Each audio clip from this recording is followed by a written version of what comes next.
आज हम बात करने वाले हैं words can change your brain book के बारे में, जिसको लिखा है एंड्रू न्यूबर्ग, मार्क रॉबर्ट वॉल्डमैन ने। इसमें हम कुछ ऐसी कॉन्वर्सेशन टेक्निक्स के बारे में जानेंगे जिनमें इतनी ताकत है कि ये टेक्निक्स आपके अस्तित्व यानी एग्जिस्टेंस को भी बदल देगी। हमारे इंसानी जीवन में टाइम का सबसे बड़ा हिस्सा बोलने में, समझाने, इशारे करने या सोशल मीडिया पर इमोजी की हेल्प से रिएक्ट करने में जाता है।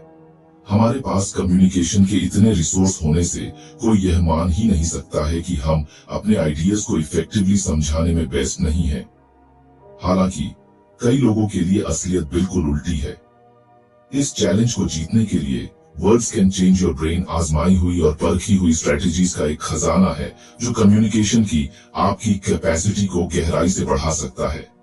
हम सभी ने उस पल का एक्सपीरियंस किया है जब हम सेल्फ कॉन्फिडेंस से खुद को एक्सप्रेस करते हैं किसी के सामने, लेकिन जिस व्यक्ति से हम बात कर रहे होते हैं उसकी ओर से हमें हैरानी या निराशा भरी नजरों का सामना करना पड़ता है। उस पल में हमें एहसास होता है कि हमने कुछ गलत कहा है या सिचुएशन को अनकंफर्टेबल कर दिया है या उस इंसान को नाराज कर दिया है। ये एक भयानक एहसास है ना, जो हमें डरा देता है और हम पीछे हटने और बात को क्लियर करने की कोशिश करते हैं कि हमारा क्या मतलब था। अनफॉर्चुनेटली ये हमारी रोज की बातचीत में एक नॉर्मल घटना है। हालांकि ऑथर का तर्क है कि ऐसा होना जरूरी नहीं है। हम डिफरेंट कॉन्वर्सेशन स्ट्रेटजीज पर बात करेंगे जो हमारे कम्युनिकेशन करने के तरीके को पूरी तरह से बदल सकती हैं और बातचीत में हमारी इफेक्टिवनेस को बढ़ा सकती है। पहले इस बुक के कुछ मेन पॉइंट को जान लेते हैं। 1. शब्द ब्रेन को बदल सकते हैं। बुक कहती है कि हम जिन शब्दों का इस्तेमाल करते हैं वे वास्तव में हमारे दिमाग के काम करने के तरीके को बदल सकते हैं। अच्छे शब्द हमारे दिमाग को खुश कर सकते हैं और बुरे शब्द हमें टेंशन दे सकते हैं। 2. हैप्पी वर्ड्स का यूज करें। पॉजिटिव शब्दों का उपयोग करना बेहतर है क्योंकि वे हमारे दिमाग को अच्छा महसूस कराते हैं। खुशी भरे शब्द हमें ज्यादा पॉजिटिव सोचने और पूरे तरीके से बेहतर महसूस करने में मदद कर सकते हैं। 3 जरूरी बातें, पीस, कंपैशन, क्लैरिटी। बुक 3 जरूरी क्वालिटी के बारे में बात करती है। शांत रहना, दयालुता, करुणा दिखाना और कम्युनिकेशन में क्लियर होना। ये चीजें हमारी बातचीत को बेहतर बनाती हैं। 4 मन लगाकर बात करना और सुनना। ध्यान से बात करने का अर्थ है अपने शब्दों के प्रति सावधान रहना और ध्यान से सुनने का अर्थ है जब दूसरे बात करते हैं तो असल में ध्यान देना। इससे हमारी बातचीत और ज्यादा अच्छी हो जाती है। 5 पॉजिटिव एफर्मेशन। अपने आप से रेगुलरली एक मंत्र की तरह पॉजिटिव बातें कहने से हमारा दिमाग और पॉजिटिव तरीके से सोच सकता है। ये हमारे दिमाग को खुश रहने के लिए ट्रेन करने जैसा है। 6 दूसरों को समझना। बुक यह समझने के बारे में भी बात करती है कि दूसरे लोग कैसा महसूस करते हैं। जब हम अच्छी तरह से बात करते हैं और दूसरों को समझते हैं तो ये हमारे दिमाग को जुड़ाव महसूस कराता है। 7 साइलेंस इज पावरफुल। कभी कभी कुछ भी न कहना पावरफुल होता है। ये हमें बेहतर सोचने और समझने में मदद करता है। बातचीत में रुकना अच्छा हो सकता है। 8 जुड़ा हुआ महसूस करना। हमारा दिमाग बात करने और सुनने से दूसरों से जुड़ सकता है। जब हम पॉजिटिव बातें करते हैं तो हमारा दिमाग दूसरों से जुड़ाव महसूस करता है। 9 पॉजिटिव वर्ड्स, पॉजिटिव हेल्थ। अच्छे शब्दों का यूज न केवल हमारे दिमाग के लिए अच्छा है, यह हमारे शरीर के लिए भी अच्छा है। पॉजिटिव शब्द हमें हेल्थी और कम टेंशन देते हैं। 10 कठिन समय में मजबूत बने रहना। अगर हम अच्छे शब्दों का यूज करें तो हमारा दिमाग मजबूत हो जाता है। हम कठिन समय को बेहतर ढंग से संभाल सकते हैं और मेंटली हेल्थी रह सकते हैं। सरल शब्दों में बुक हमें दिखाती है कि जो शब्द हम चुनते हैं वे वास्तव में मायने रखते हैं। पॉजिटिव शब्दों का यूज न केवल हमारे दिमाग को खुश रखता है बल्कि हमारे रिश्तों को भी बेहतर बनाता है। ये हमारे ब्रेन को मजबूत और पॉजिटिव होने के लिए ट्रेन करने जैसा है। Chapter 1 the communication art. Communication, जिसे अक्सर लोग नॉर्मल बातचीत समझ लेते हैं, जबकि कई लोग अपनी लगातार बातचीत के कारण अपने आप को कम्युनिकेशन में एक्सपर्ट मानते हैं। बातचीत और इफेक्टिव कम्युनिकेशन के बीच अंतर होता है। एक बच्चे के शुरुआती कम्युनिकेशन स्किल्स पर सोचे। 2 या 3 साल की उम्र तक वे अपने थॉट्स को बताने के लिए शब्दों को इकट्ठा करना शुरू कर देते हैं। भले ही कभी कभी अच्छे तरीके से नहीं कर पाते। वो बच्चे बहुत कोशिश करते हैं, पर उनका कम्युनिकेशन तब लड़खड़ा जाता है जब सुनने वाले को बात समझ नहीं आती। एक बच्चे के शब्दों को समझने के लिए हमें स्ट्रगल का सामना करना पड़ता है, और जब बड़े भी अपने थॉट्स अच्छे तरीके से नहीं समझा पाते तो वो भी सेम ऐसी ही सिचुएशन में होते हैं। किसी भी चीज को अच्छे से न समझने की वजह सिर्फ बोले गए शब्द नहीं है, बल्कि बोलने वाले के तरीके में भी कमी है। माता पिता को अक्सर निराशा का सामना करना पड़ता है जब वे बच्चे की चीखों के बीच बच्चा आखिर क्या कहना चाहता है ये नहीं समझ पाते। इसी तरह बड़े लोगों को भी ये प्रॉब्लम होती है, जबकि बड़े लोगों के पास तो बहुत सारे शब्द होते हैं। बल्कि इसका असली कारण 2 चीजों पर डिपेंड करता है, एक तो आपके इरादे पर और दूसरा डिलीवरी पर, और इन दोनों कारण की वजह से ही कम्युनिकेशन में प्रॉब्लम आती है। इसलिए कम्युनिकेशन स्किल को इम्प्रूव करने के लिए टाइम देना बहुत ज्यादा जरूरी है। इसकी शुरुआत बोलने और एक्चुअल कम्युनिकेशन के बीच की खाई को एक्सेप्ट करने से होती है। आपको ये मानना पड़ेगा कि सिर्फ बोलना एक अलग चीज है और अच्छा कम्युनिकेशन एक अलग चीज है। एक ऐसी सिचुएशन के बारे में सोचे जहां एक इंसान बहुत ज्यादा गुस्से में है और किसी के ऊपर गुस्सा कर रहा है या किसी के बुरे मूड का खामियाजा भुगतता है। दोनों मामलों में शब्द तो सिर्फ बात को कहने का जरिया है, फिर भी इसमें इफेक्टिव कम्युनिकेशन की कमी है। शब्दों के पीछे का इरादा सिर्फ बातचीत को असली कम्युनिकेशन से अलग करता है। सिर्फ बातचीत में विचारों को बिना रोक कह देते हैं। यह लड़ाई, आदेश देने जैसे शब्द या मना करने वाले रवैये से भरे सेंटेंस की तरह हो सकता है, जैसे इसे रोकें, आप वैसे भी नहीं समझेंगे, या क्योंकि मैंने ऐसा कहा था। जब इन सेंटेंस को हम अच्छे से समझते हैं तो एक नेगेटिविटी दिखाई देती है जिससे आप एक इफेक्टिव कम्युनिकेशन नहीं कर पाते हैं। वे बंद करने वाले बयान की तरह से काम करते हैं, खुली बातचीत को दबाते हैं। ये सेंटेंस जैसे बैठ जाओ और चुप रहो, ये ऐसे लगते हैं जैसे आप आदेश दे रहे हो। माता पिता कहते हैं तो समझ में आता है, पर ऐसे सेंटेंस का यूज रिश्तों को खराब करता है, लड़ाई को बढ़ावा देता है और तालमेल को कमजोर करता है। इसलिए बैठ जाओ और चुप रहो जैसे सेंटेंस के यूज करने से बचेंगे, तभी ये एक हेल्थी कम्युनिकेशन को बढ़ावा देने के एक महत्वपूर्ण पहलू की तरह काम करता है। हम छोटी सी बात मनवाने के लिए ऐसे कह देते हैं, पर रिश्तों पर उनका बहुत बुरा और लंबे समय तक इफेक्ट पड़ता है। तो इसलिए इन सेंटेंस की जगह आपको मोर अट्रैक्टिव और रिस्पेक्टफुली सेंटेंस का यूज करना चाहिए। इफेक्टिव कम्युनिकेशन का मतलब बातें करने से अलग है। इसमें सहानुभूति, एक्टिव लिसनिंग और लड़ाई या तिरस्कार को बढ़ावा दिए बिना थॉट्स शेयर करने की कला शामिल है।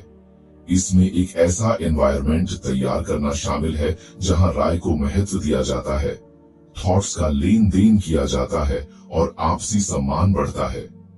इन स्किल्स को बढ़ाने के लिए मेहनत की जरूरत होती है, जिसमें शब्दों की आदत से आगे बढ़कर इरादे, डिलीवरी और स्वागत के तरीके को अपनाना होता है।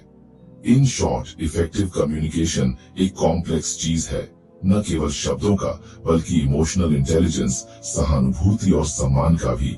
ये वो पुल है जो समझ को बढ़ावा देता है, लड़ाइयों को सॉल्व करता है और रिलेशंस को मजबूत करता है। इस कला में महारत हासिल करना एक कंटिन्यूअस जर्नी है, जिसमें सेल्फ अवेयरनेस, पेशेंस को बढ़ावा देने के लिए एक कमिटमेंट की जरूरत होती है। Chapter 2, understanding effective communication.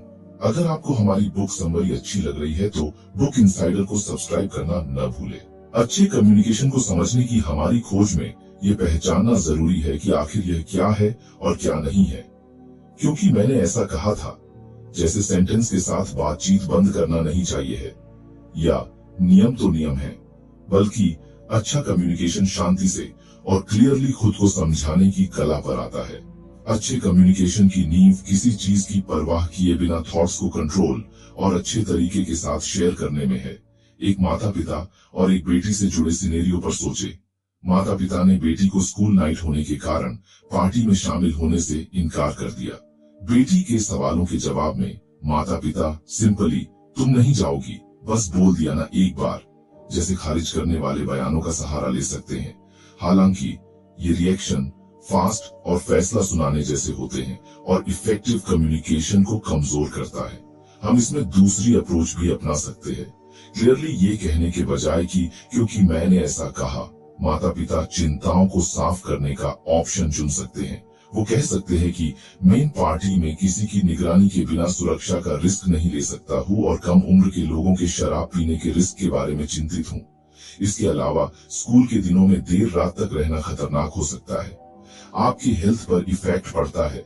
Physical and academic दोनों रूप से अपनी भलाई को प्रायोरिटी देना जरूरी है। इस एक्सप्लेनेशन से हालांकि और कोशिश की जरूरत होती है, पर इससे आपको लाभ मिलते हैं। यह रेस्पेक्ट और एक्सेप्टेबिलिटी की भावना को बढ़ावा देकर टेंशन को कम करता है। दूसरे लोगों की अप्रोच को बेकार समझने वाले सेंटेंस के बदले अगर आप ऐसे बात करेंगे तो सामने वाले को भी लगता है कि कम से कम ये मेरी बात को तवज्जो तो दे रहा है। इस रास्ते को चुनकर लोग आपसी सम्मान और विश्वास बढ़ा सकते हैं, जिससे फ्यूचर में पॉजिटिव बातचीत के लिए मंच तैयार होता है। इस अप्रोच की इफेक्टिवनेस फिलहाल आपको समझ नहीं आ रही होगी, पर फिर भी यह रिश्ते को मजबूत करने में बहुत मदद करता है। ऑफेंसिव बातचीत टेंशन और नाराजगी पैदा करते हैं। बंद करो जैसे बयानों के पीछे का इरादा जरूरी रूप से नुकसान पहुंचाना या गुस्सा भड़काना नहीं है, बल्कि अक्सर बंद करने में तेजी लाना है। हालांकि इन बयानों की वजह से दूसरे इंसान को खारिज और अपमानित महसूस हो सकता है। इस तरह के कम्युनिकेशन गलत तरीके का असर आपको बाद में पछताने पे मजबूर कर देता है। यदि एंगर एंड डिसरिस्पेक्ट की लंबे समय तक बनी रहने वाली भावनाओं पर ध्यान न दिया जाए, तो यह फ्यूचर में होने वाली बातचीत में कड़वाहट ला सकती है और उसे खराब कर सकती है। समय के साथ यह पैटर्न कम्युनिकेशन की नींव को नष्ट कर देता है, जिससे रिश्तों अक्सर खराब हो जाते हैं। रिस्पेक्टफुली बात करने से न केवल टेंशन दूर होता है, बल्कि लंबे समय में हेल्थ पर भी अच्छा प्रभाव होता है। Chapter 3, the influence of body language in human interaction. Effective communication की खोज में अक्सर अनदेखा किया जाने वाला महत्वपूर्ण पहलू बॉडी लैंग्वेज है। शब्दों पर हमारे ध्यान के बीच हर बातचीत को आकार देने में बॉडी लैंग्वेज का इंपॉर्टेंस क्लियर हो जाता है। बॉडी लैंग्वेज एक साइलेंट लेकिन पावरफुल कम्युनिकेटर की तरह काम करती है, जो हमारी बातचीत की गहराई को बताती है। एक ऐसे सिनेरियो को इमेजिन करें जहां एक माता पिता अपने बेटे से वीडियो गेम के बहुत ज्यादा यूज के बारे में बात करते हैं। बेटे की फोल्ड हुई आर्म और फोल्ड हुई आंखें बहुत कुछ कहती हैं, एक बंद स्वभाव और इमोशनल डिटैचमेंट को दिखाती है। इसके अपोजिट दोपहर के भोजन के लिए किसी दोस्त से मिलने के बारे में इमेजिन करें। उनकी खुली आर्म और अच्छी स्माइल एक वेलकम करने वाले स्वभाव को दिखाती है, जो एक खुली और पॉजिटिव रिएक्शन का इशारा है। नए लोगों से मिलते समय ओपन बॉडी लैंग्वेज को अपनाना जरूरी हो जाता है। इसमें बाहों को आराम देना, सीधे लोगों का सामना करना और इंटरेस्ट दिखाना और थोड़ा सा आगे की ओर झुकना जैसे इशारे शामिल हैं।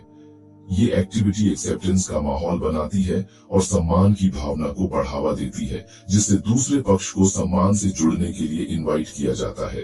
आप जो बोल रहे हैं वैसे ही आपकी बॉडी लैंग्वेज होनी चाहिए।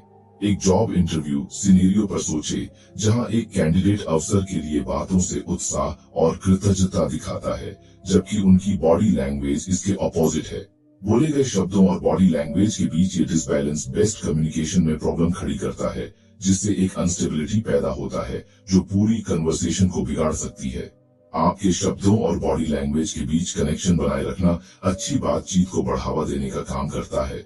बोले गए शब्दों के साथ बॉडी लैंग्वेज को बैलेंस करने से कम्युनिकेशन की नींव मजबूत होती है, विश्वास और तालमेल बढ़ता है। Direct eye contact body language का एक और पहलू है जो आपकी कम्युनिकेशन को इम्प्रूव करता है। हालांकि कंट्रोल जरूरी है। लगातार ज्यादा देर तक आई कांटेक्ट अच्छाई के बजाय बुराई में बदल सकता है। इसके बजाय मुस्कुराहट के साथ थोड़ी देर के लिए लेकिन सीधी नजर दूसरे इंसान पर दबाव डाले बिना ध्यान और पॉजिटिविटी दिखाती है। 2007 में लोयोला मैरीमाउंट यूनिवर्सिटी में नोरा ए मर्फी द्वारा किए गए रिसर्च में आंखों के कांटेक्ट के इफेक्ट पर जोर दिया गया है। रिसर्च से रिजल्ट निकला कि बोलते समय सही आई कांटेक्ट अच्छा साइन होता है, जो पहले इफेक्ट में पॉजिटिविटी लाता है। अगर आपको हमारी बुक समरी अच्छी लग रही है तो बुक इनसाइडर को सब्सक्राइब करना न भूलें। इसके अलावा मर्फी के रिसर्च ने इंटेलिजेंस को बढ़ाने में चश्मा पहनने पर प्रकाश डाला। हालांकि चश्मा पहनना जरूरी नहीं है, लेकिन इनफ आई कांटेक्ट बनाए रखना पॉजिटिव बॉडी लैंग्वेज का एक जरूरी पॉइंट है। ये बॉडी लैंग्वेज बातचीत के लिए बहुत ज्यादा जरूरी होती है। किसी शब्द के बोलने से पहले ही बात को आकार देते हैं। लोगों में चिंता और ओवरथिंकिंग का होना आम बात है, जिससे बिना जरूरत के अजीबता पैदा होती है। एक सिंपल अप्रोच जिसमें एक स्माइल और एक सिंपल सेंटेंस जैसे हाय आप कैसे हैं, एक इफेक्टिव कम्युनिकेशन के लिए बहुत जरूरी है। नाम याद रखना अक्सर एक चुनौती पैदा कर सकता है। ये एक तकनीक है जिसमें बातचीत में नाम को तुरंत दोहराना, याददाश्त को मजबूत करना और पर्सनल रिलेशनशिप्स बनाना शामिल है। नाम की तारीफ करना या इसे किसी निजी किस्से से जोड़ना इस रिलेशन को मजबूत करने में और मदद करता है। Chapter 4 mastering communication. इस पूरी बुक में हमने केवल नॉर्मल बातचीत और असली कम्युनिकेशन के बीच अंतर को समझा है।